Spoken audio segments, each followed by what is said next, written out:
ದೇವೇಗೌಡರು ಯಾವಾಗಲೂ ಹೇಳ್ಕೊತಾ ಇದ್ರು, ನಮ್ದು ಜಾತ್ಯತೀತ ಪಕ್ಷ, ಜಾತ್ಯತೀತ ಪಕ್ಷ. ಕಳೆದ ಚುನಾವಣೆಯಲ್ಲಿ ನೀವು ಭಾಷಣ ಕೇಳಬೇಕು, ಕಳೆದ ಚುನಾವಣೆಯಲ್ಲಿ ಅವ್ರ ಭಾಷಣ ಕೇಳಬೇಕು.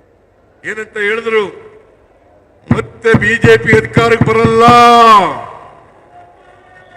2019ರಲ್ಲಿ ಹೇಳಿರೋದು, ಮತ್ತೆ ಅಧಿಕಾರಕ್ಕೆ ಬರಲ್ಲ. ಬಂದ್ರೆ ನರೇಂದ್ರ ಮೋದಿ ಅವರು ಪ್ರಧಾನಮಂತ್ರಿ ಆದ್ರೆ ಈ ದೇಶ ಬಿಟ್ಬಿಡ್ತೀನಿ ನಾನು. ಎಷ್ಟು ದೇವೇಗೌಡ್ರೆ, ದೇಶ ಬಿಡಬೇಡಿ, ಇಲ್ಲೇ ಇರಿ. ದೇಶ ಬಿಡಬೇಡಿ, ಇಲ್ಲೇ ಇಡಿ.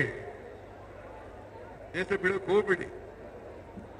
ಏನ್ ನನಗಿಂತ ಒಂದು 15 ವರ್ಷ ದೊಡ್ಡವರು ಪಾಪ ದೇವೇಗೌಡರು, ನನಗಿಂತ 15 ವರ್ಷ ದೊಡ್ಡವರು. ಅವ್ರ ವಯಸ್ಸಿಗೆ ತಕ್ಕಾಗಿ ಮಾತಾಡ್ಬೇಕಲ್ಲ. ಚನ್ನಪಟ್ಟಣದಲ್ಲಿ ಏನ್ ಮಾತಾಡಿದ್ರು?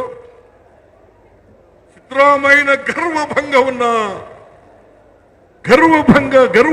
ಮಾಡ್ತೇನೆ, ಗರ್ವಭಂಗ ಮಾಡ್ತೇನೆ. ನೀವೆಲ್ಲ ಬಿಡ್ತೀರಾ ನನ್ ಗರ್ವ? ಕುತ್ಕೊಳ್ರಿ. ಗರ್ವಭಂಗ ಮಾಡಕ್ ಬಿಡ್ತೀರಾ ನೀವು? ಗರ್ವಭಂಗ ಮಾಡಕ್ ಬಿಡ್ತೀರಾ?